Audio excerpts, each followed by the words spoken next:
Have you ever wondered if the Old Testament prophets talked about Jesus? Many people think only of Isaiah when it comes to messianic prophecies, but what if I told you that a shepherd from a small town in Judah named Amos also painted a vivid picture of our future salvation through Christ?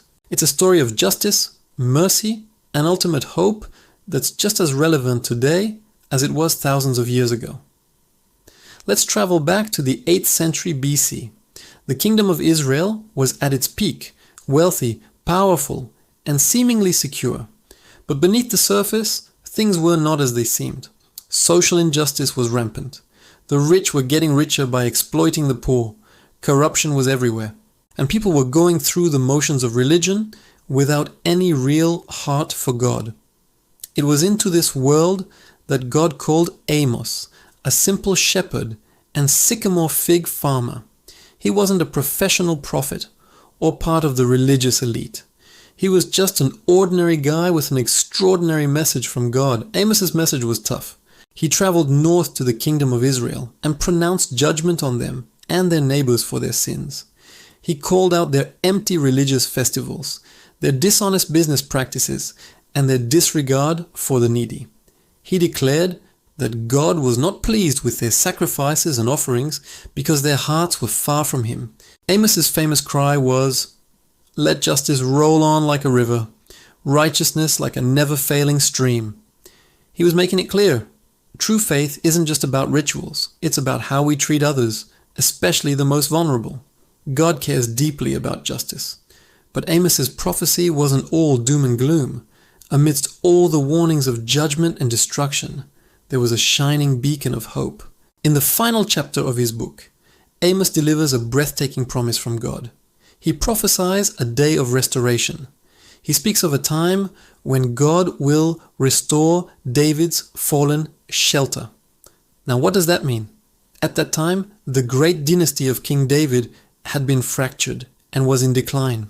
This prophecy was about more than just rebuilding a physical palace. It was a promise to raise up a future king from David's line who would restore God's kingdom. This is where it connects directly to Jesus. The New Testament writers saw Jesus as the ultimate fulfillment of this promise. In the book of Acts chapter 15, James, the brother of Jesus, quotes this very passage from Amos. He is explaining to the early church how God's plan of salvation was now extending to everyone. Not just the people of Israel, but to all the Gentiles, all the nations of the world.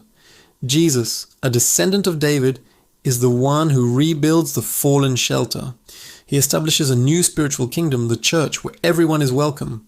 Amos goes on to describe this future restoration in beautiful agricultural terms, something a shepherd like him would understand. He talks about a time of incredible abundance, where the reaper will be overtaken by the plowman and the planter by the one treading grapes. This isn't just about a good harvest. It's a metaphor for a world set right, a world of peace, security, and overflowing blessing under the reign of the Messiah. It's a picture of the new creation that Jesus inaugurates. So, the next time you think about the prophets, remember Amos. He wasn't just a messenger of judgment, he was a messenger of hope. He showed that God's heart for justice is perfectly matched by His heart for mercy and restoration. Through a simple shepherd, God revealed His grand plan to mend our broken world through a future king, a plan fulfilled in Jesus Christ, who came to bring true justice, ultimate healing, and salvation for all who would believe. It's an ancient message that still gives us incredible hope for today. Thanks for watching. If this story encouraged you, please like and subscribe for more content that uncovers the amazing connections throughout the Bible. See you next time.